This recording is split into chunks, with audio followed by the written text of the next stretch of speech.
Antes de comenzar con la historia de hoy, quiero contarte algo importante. Si has llegado aquí buscando abajo las sombras, estás en el lugar correcto. Pero hoy damos un paso más allá. Este canal evoluciona, cambia de piel, y renace con un nuevo nombre, Creepypodcast. ¿Por qué el cambio? Porque lo que hacemos aquí ya no es solo contar historias. Es invocar susurros desde lo más profundo de la oscuridad. Queremos que cada episodio sea una experiencia más inmersiva, más intensa, más real. Bajo las sombras fue el inicio. Creepypodcast es el siguiente nivel. Si te gustan las historias perturbadoras, los misterios que no tienen explicación y las voces que no deberías oír en la madrugada, entonces prepárate. Porque esto recién empieza. Bienvenido a Creepypodcast.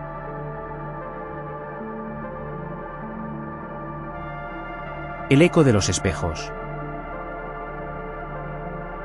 El aire era denso y húmedo.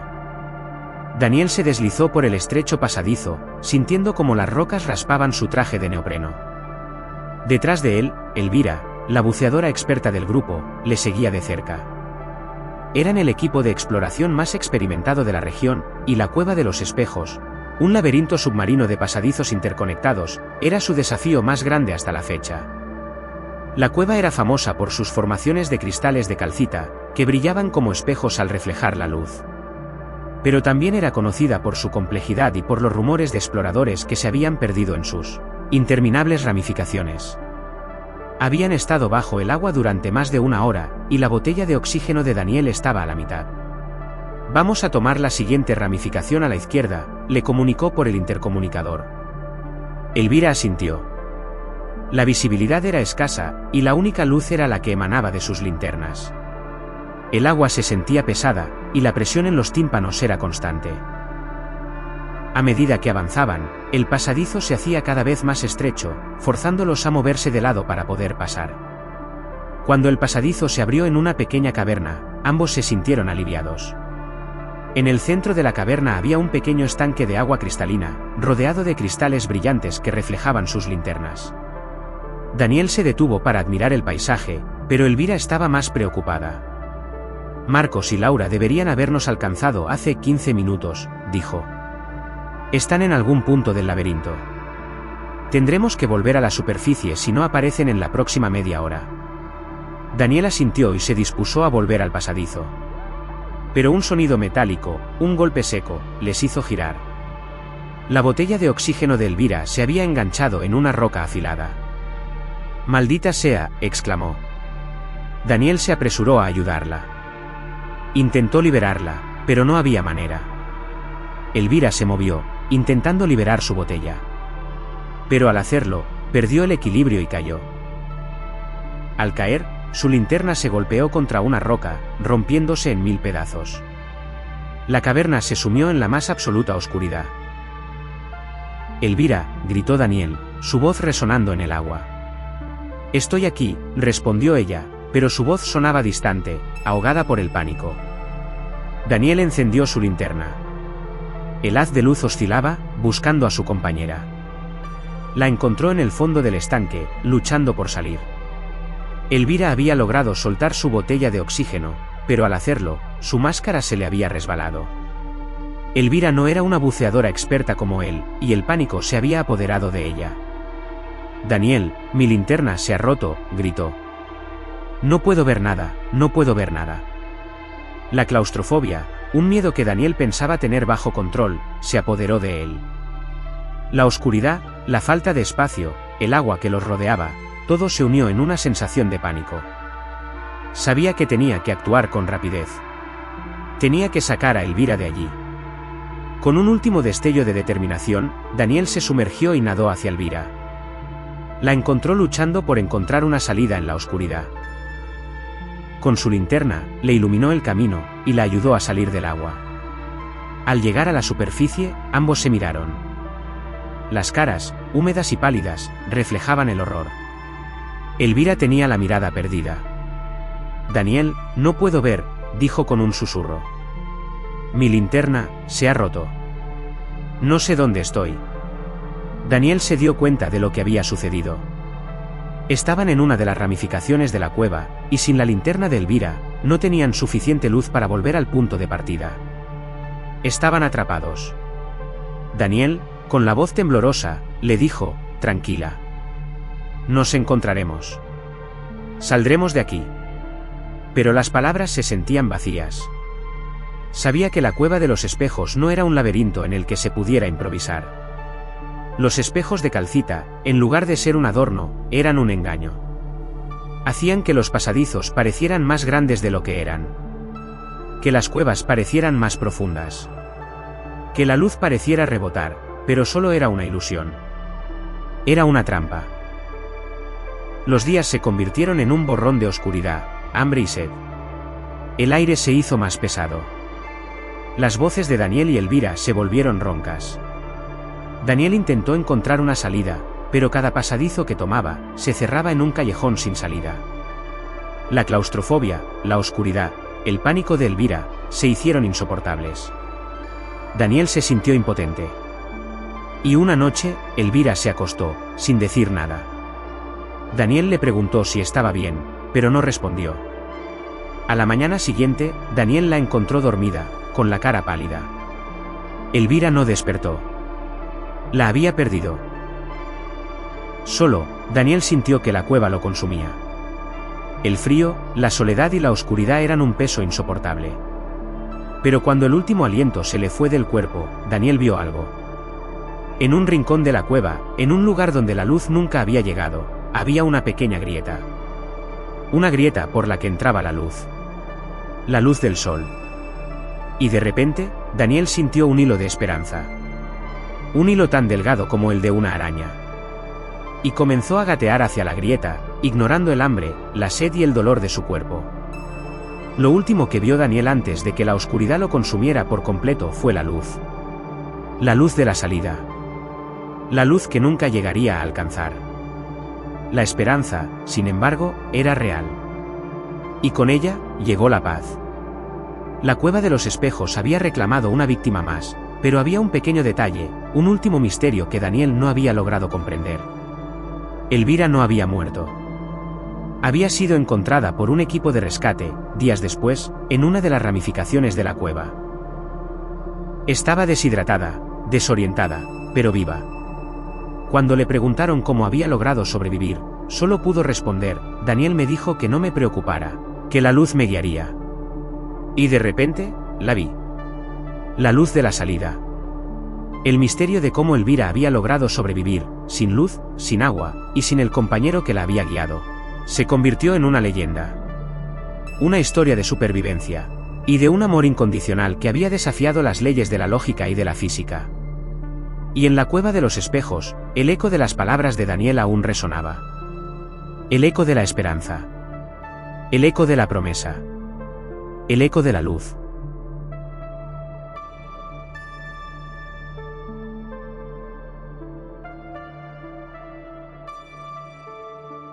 La grieta del silencio. El sudor frío empapaba la nuca de Leo mientras se deslizaba por una chimenea vertical tan estrecha que su casco raspaba las paredes de roca a cada centímetro. Aferraba la cuerda con desesperación, la única conexión con la superficie, con el mundo exterior que se sentía ya tan lejano. Llevaba más de 6 horas de descenso, adentrándose en las entrañas de la Tierra para explorar la grieta del silencio, una formación geológica recién descubierta en una cordillera remota.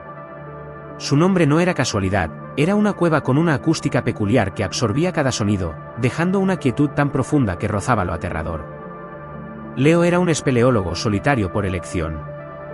Creía que en la soledad se encontraba la verdadera esencia de la exploración, sin distracciones, sin la necesidad de coordinarse con nadie más. Pero a medida que se adentraba en la grieta, ese silencio se volvía un enemigo. No escuchaba el eco de sus propios movimientos, ni el suave tintineo de su equipo. Solo el zumbido de sus propios oídos, la sangre bombeando en su cabeza, y el sonido de su respiración agitada. Llegó a una sala cavernosa, inmensa en la oscuridad, con una sensación de vacío que oprimía su pecho. Las paredes estaban cubiertas de formaciones que la luz de su linterna convertía en grotescas figuras. Se movió con cautela, sus botas resonando en el suelo de piedra. Un sonido que era devorado instantáneamente por el vacío. Fue entonces cuando vio la botella de agua. Estaba tirada en un rincón, medio enterrada en el lodo. Sucia, abollada y con un logo de una marca que Leo no conocía. Su corazón se aceleró. No era un lugar turístico, nadie más que él había estado aquí. Con un nudo en la garganta, siguió moviéndose. A poca distancia, encontró un casco de espeleología, agrietado, con la linterna rota y el logo de la misma marca. El pánico comenzó a arañar la superficie de su calma. No estaba solo. Alguien más había estado aquí. Y por el estado del equipo, esa persona no lo había pasado bien. El camino se ramificó. Una de las grietas era tan estrecha que a Leo le costaba creer que alguien hubiera podido pasar por ahí. La otra era un pasadizo ligeramente más ancho que descendía en picado. Leo se detuvo, su linterna bailando sobre las dos opciones. Fue entonces cuando lo escuchó. Un sonido ahogado. Un murmullo. Venía de la grieta estrecha. Su primer instinto fue la supervivencia. La persona atrapada, si es que lo estaba, había intentado pasar por ese pasadizo imposible. Su equipo estaba destrozado. Y el otro camino, el pasadizo más ancho, parecía la única opción lógica para él. Podría regresar a la superficie, dar la voz de alarma, y un equipo de rescate, mejor equipado, podría encargarse de la situación. Pero la idea de dejar a alguien atrapado, tal vez herido, en esa oscuridad sofocante, le revolvió el estómago. Con una profunda respiración, se arrodilló y llamó por el pasadizo estrecho. «Hola. ¿Hay alguien ahí?» El silencio de la cueva respondió con una frialdad opresiva. Repitió la pregunta, esta vez más fuerte. Entonces lo escuchó de nuevo. Un murmullo. No eran palabras, sino un lamento apenas perceptible. Un gemido que destrozó el manto de silencio de la grieta. La claustrofobia, el miedo ancestral a los espacios cerrados, se apoderó de Leo.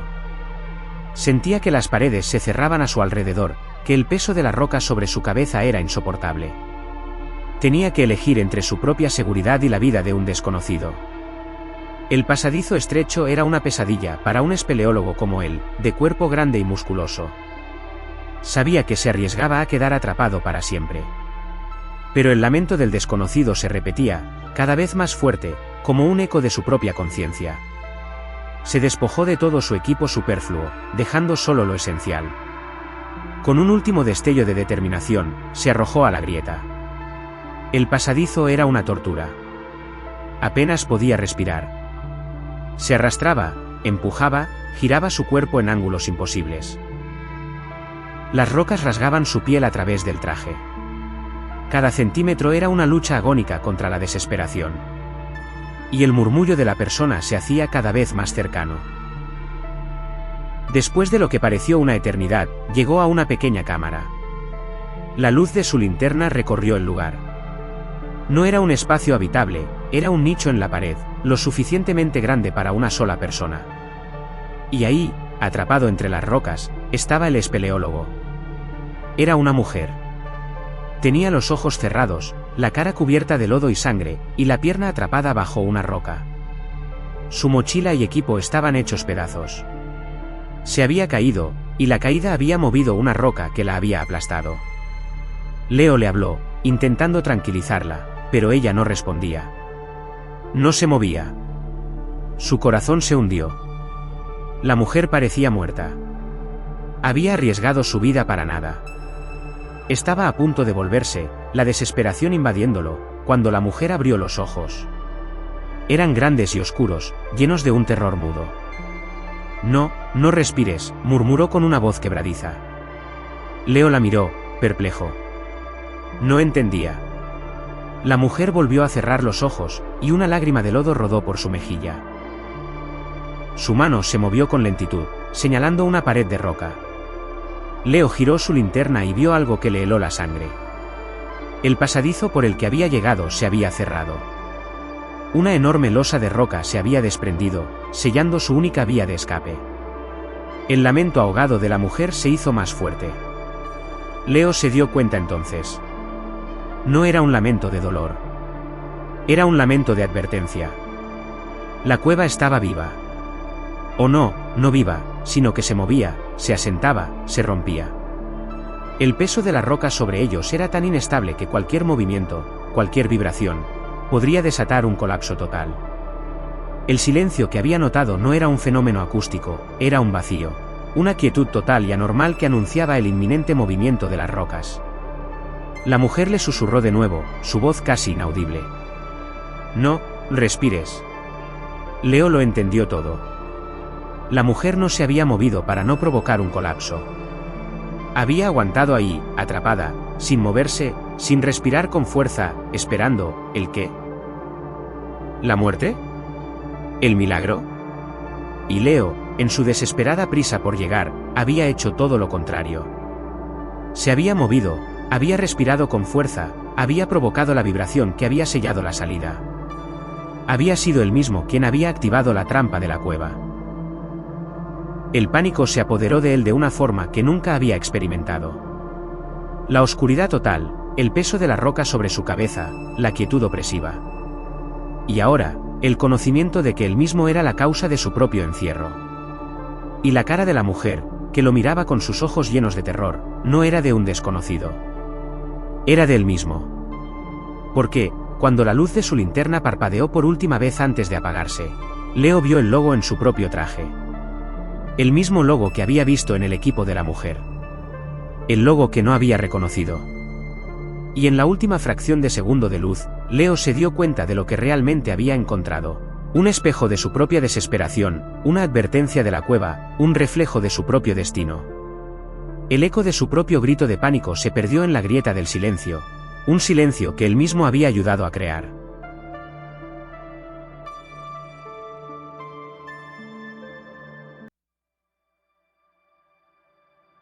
La cueva de la sirena.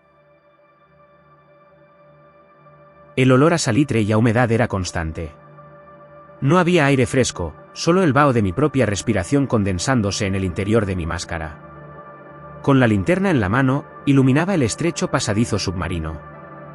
Era la cueva de la sirena, una gruta famosa por su complejidad y por los rumores de corrientes de agua que cambiaban de dirección sin previo aviso. Detrás de mí, Elías, mi compañero de buceo de toda la vida, me seguía de cerca, atento a cualquier movimiento inusual. Llevábamos más de 2 horas bajo el agua, y la presión me hacía doler los tímpanos. La cueva era un laberinto de pasadizos, con el agua tan clara que parecía que flotábamos en el aire.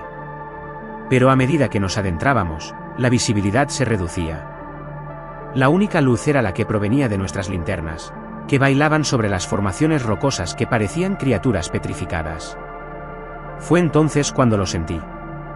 Una pequeña vibración. Una corriente de agua fría. Elías, ¿lo sientes?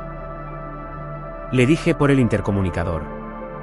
Elías respondió, sí, es el cambio de marea. Tenemos que darnos prisa si queremos salir antes de que se intensifique. Aceleré el ritmo. Me metí por un pasadizo tan estrecho que las rocas raspaban mi tanque de oxígeno. Pero la vibración se intensificó, y la corriente de agua se hizo más fuerte, empujándome hacia una pared de roca. Elías, grité. No puedo moverme. El pánico se apoderó de mí. Elías, que venía detrás, se detuvo, su linterna iluminando la escena. Yo estaba atrapado entre 2 rocas. Mi tanque de oxígeno se había enganchado. La corriente de agua, ahora furiosa, empujaba con fuerza. Tranquilo, me dijo Elías, intentando mantener la calma. Voy a intentar mover la roca. Cerré los ojos, sintiendo el pánico en mi pecho. El agua, que antes era una aliada, se había convertido en un enemigo implacable. Sentía que se la llevaba, que me ahogaba. Podía ver a Elías, intentando mover la roca, pero era inamovible. Sus manos se deslizaban por la superficie lisa. La corriente de agua se hizo aún más fuerte, y sentí que se me agotaba el oxígeno. Me estaba quedando sin aire. Elías, en un último intento desesperado, intentó empujar mi tanque de oxígeno, pero el tanque se rompió. El aire comenzó a salir en un chorro, formando burbujas que subían a la superficie. Mis ojos se llenaron de terror. Elías, grité. Me estoy quedando sin aire. La cara de Elías se llenó de horror. No, no, no, murmuró. Con un último aliento, intenté liberarme, pero no pude. La corriente de agua me empujaba, el tanque de oxígeno roto me impedía moverme. La desesperación se apoderó de mí. Miré a Elías. Le hice un gesto con la mano, como si le dijera adiós. Y entonces, cerré los ojos. El agua se volvió borrosa. El ruido de la corriente se hizo más fuerte. El pánico se disipó, dejando solo un vacío. Y entonces, sentí algo. Algo que me tiraba hacia arriba. Cuando abrí los ojos, me encontré en la superficie. El sol me golpeaba la cara, y el olor a salitre me llenaba la nariz. Los buzos de rescate estaban a mi alrededor, intentando reanimarme. Pero no podía parar de llorar. Me había salvado. ¿Pero cómo? Miré a mi alrededor. No había rastro de Elías. Mi tanque de oxígeno, roto, estaba a mi lado. Fue entonces cuando uno de los buzos me dijo: «Lo encontramos, señor». Estaba a su lado. Se había quitado su tanque de oxígeno y se lo había dado a usted. Lo miré, perplejo. Me quité mi propia máscara, revelando mi cara, pálida y llena de lágrimas. Miré a mi lado. Y ahí, en el agua, estaba el tanque de oxígeno de Elías. Estaba vacío. Se había quedado sin aire para que yo pudiera respirar. Había muerto para que yo pudiera vivir. Me sentí desolado. Elías, mi compañero de buceo de toda la vida, se había sacrificado por mí. Y lo había hecho sin un último adiós. Se había quitado la máscara y me había dado su tanque de oxígeno, sabiendo que no saldría con vida. Años más tarde, volví a la cueva de la sirena. Me sentía obligado a hacerlo. Me puse mi traje de neopreno, me ajusté la máscara, y me sumergí. La cueva no era la misma. Era más grande. Más imponente. Y el olor a salitre ya no era tan fuerte. Me adentré en el pasadizo en el que había quedado atrapado. Y ahí, vi algo que me hizo sentir un escalofrío en la espalda. En la roca, en el lugar exacto en el que había quedado atrapado, había una inscripción. No era una marca, sino un grabado. El nombre de Elías, tallado en la roca. Y al lado, un dibujo. La silueta de una sirena, que parecía estar mirando hacia el exterior. Comprendí entonces. Elías no había muerto para que yo pudiera vivir. Había muerto para que yo pudiera escapar. Y en su último aliento, había dejado un mensaje. Un mensaje en una botella. Un mensaje en la roca. El eco de un amor incondicional que había desafiado las leyes de la física. Y en la cueva de la sirena, el eco de las palabras de Elías aún resonaba.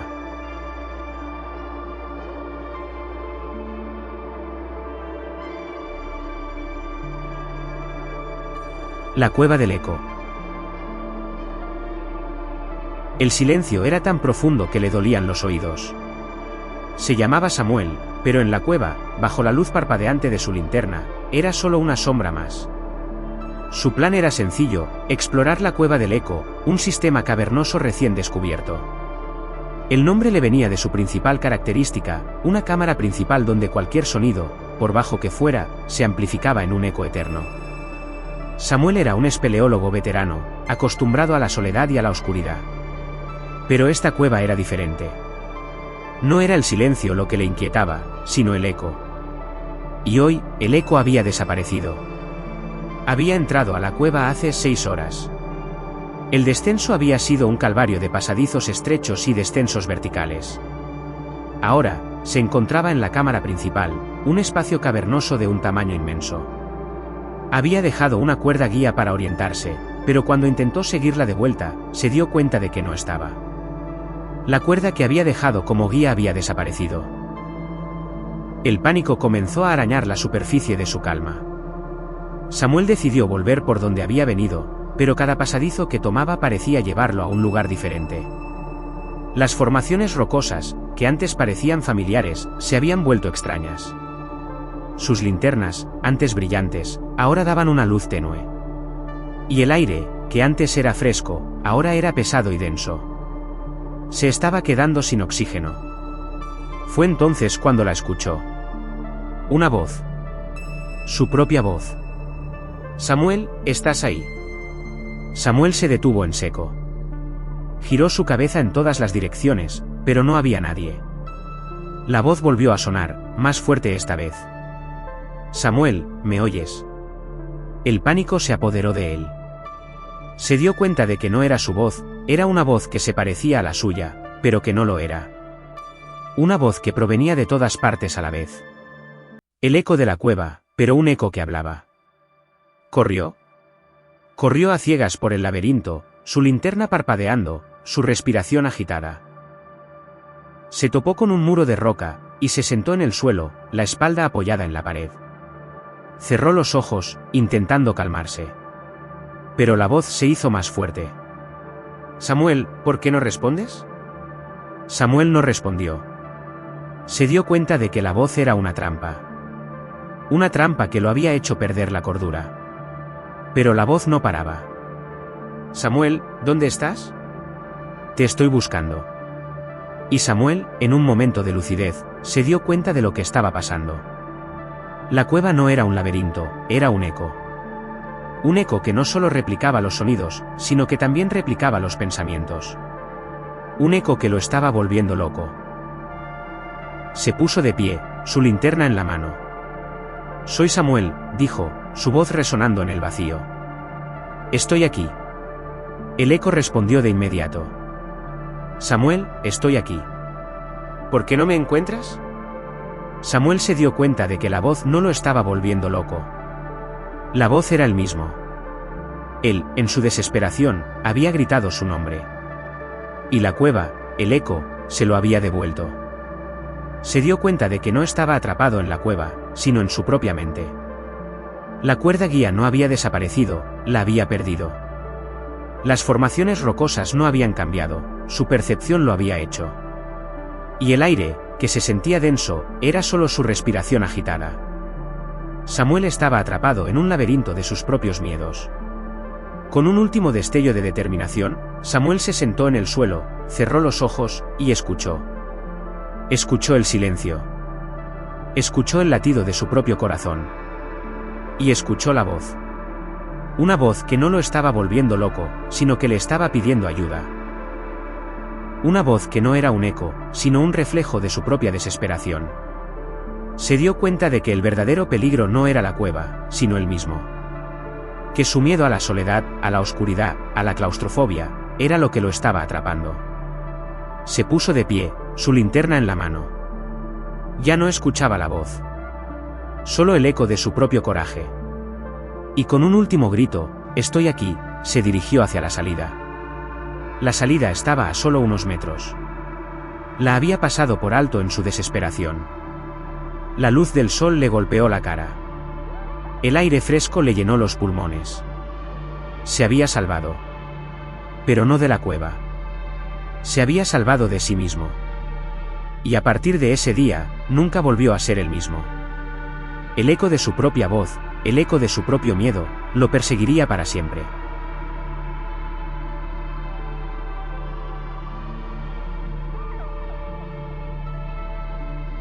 La falla de Ananké. El equipo de 4 espeleólogos descendió a la falla de Ananké, un abismo tan profundo que su nombre, tomado de la diosa griega del destino, parecía más una advertencia que una descripción. A la cabeza iba Sara, la líder, una mujer de hierro forjado en años de exploración. Detrás, su hermano Lucas, el técnico del equipo.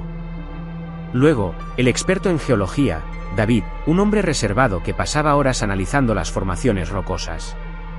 Por último, Elena, la más joven, la novata, cuyo entusiasmo era tan grande como su inexperiencia. La grieta era una pesadilla para cualquier claustrofóbico. Descendieron durante horas a través de pasadizos estrechos, donde el eco de sus cascos resonaba en las paredes de roca. Las linternas eran los únicos testigos de su avance, bailando sobre las formaciones rocosas que, en la semioscuridad, parecían ojos. El aire era denso y pesado. Lucas, el hermano de Sara, estaba en alerta. Sara, dijo por el intercomunicador, la presión del aire está bajando. Hay una fuga en el sistema de ventilación. Sara se detuvo en seco. Lucas, ¿qué dices? Lo revisamos antes de bajar. Lucas respondió, su voz temblando, lo siento, Sara, pero el medidor no miente. Si no lo arreglamos, nos quedaremos sin oxígeno en unas horas. La tensión se apoderó del grupo. El plan era explorar la falla durante 48 horas. Ahora, estaban en una carrera contra el tiempo. El equipo se apresuró a buscar la fuga, pero el pasadizo se bifurcaba en una docena de ramificaciones. Tenemos que dividirnos, dijo Sara. Lucas y yo iremos por la derecha. David y Elena, por la izquierda. David, el geólogo, objetó, no, Sara, es demasiado peligroso. Podríamos perdernos. Sara, con un tono de voz inquebrantable, respondió, es nuestra única opción, David. No tenemos tiempo que perder. Se separaron. Sara y Lucas, un dúo que se conocía de toda la vida, se adentraron en un pasadizo estrecho, con la claustrofobia haciéndolos temblar. El silencio era total, salvo por el sonido de su propia respiración. De repente, la linterna de Sara parpadeó y se apagó. El pánico se apoderó de ella. Lucas, mi linterna se ha roto, gritó. La voz de Lucas no respondió. El silencio de la cueva se hizo más opresivo. Lucas, gritó de nuevo. La respuesta, un murmullo distante, se perdió en el eco de la cueva. Mientras tanto, en el otro pasadizo, Elena, la novata, estaba aterrorizada. David, el geólogo, parecía inmune al pánico. David, ¿crees que los encontraremos?, le preguntó Elena. David no respondió, su mirada perdida en las formaciones de roca. David, ¿qué pasa?, preguntó Elena. David le mostró la pared de roca. En un rincón oscuro, había una marca. Una marca que él mismo había hecho hace años. Esta es la cueva de los ecos, dijo con voz temblorosa. No es la falla de Ananké. Estamos perdidos. Elena lo miró, perpleja. David, ¿de qué hablas? Estamos en la falla de Ananké. Lo sé. David, con la voz quebrada, le respondió, no. Nos han engañado. Nos han traído a la cueva de los ecos. Lucas. Lucas es el único que lo sabía. Nos engañó. Elena se dio cuenta de que el pánico no era el único enemigo. El engaño, la traición, también lo eran. En la oscuridad, Sara, la líder, seguía buscando a Lucas. Gritó su nombre, pero solo el eco de la cueva le respondía. Se sentó en el suelo, con el corazón destrozado. Había confiado en Lucas con su vida. Lo había confiado todo. Y Lucas la había traicionado. Fue entonces cuando la luz de Lucas parpadeó en la oscuridad. Estaba a unos metros de ella, sentado en el suelo, la cabeza entre las manos. Sara se acercó a él, furiosa. Lucas, ¿qué has hecho?, le preguntó. Nos has traicionado. Lucas levantó la cabeza, su rostro pálido y sudoroso. Sara, lo siento, ¿yo? Lucas, habla, gritó Sara. Lucas, con la voz quebrada, le contó la verdad. Lucas, hace años, había explorado la cueva de los ecos. Y se había perdido. En su desesperación, había creído ver una salida. Una salida que no existía. Y se había rendido. La cueva lo había consumido. Pero Lucas no era el único que había estado en la cueva de los ecos. También lo había estado David. Y David, a diferencia de Lucas, había encontrado una salida. Pero David no había regresado. Había dejado a Lucas atrás.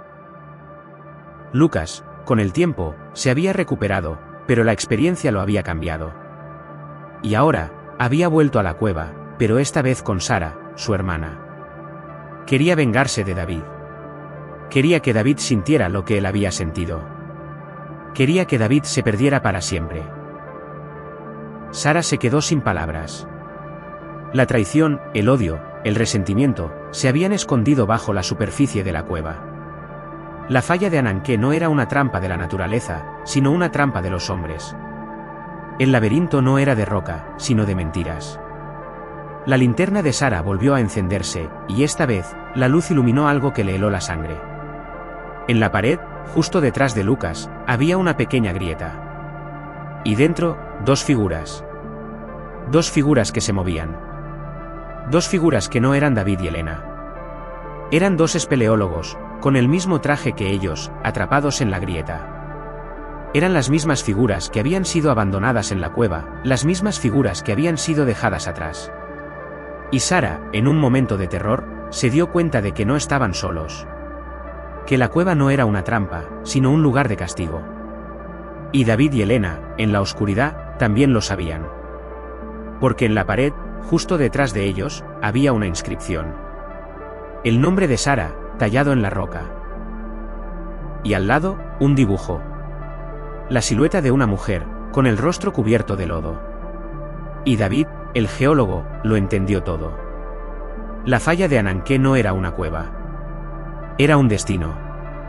Y ellos, los cuatro, estaban atrapados en el eco de un pasado que no se podía borrar. El eco de la traición, el eco del resentimiento, el eco del castigo. Todo se unía en la falla de Ananké. Y el sonido de las cadenas, el sonido de sus propios corazones, era la única música que resonaba en la cueva.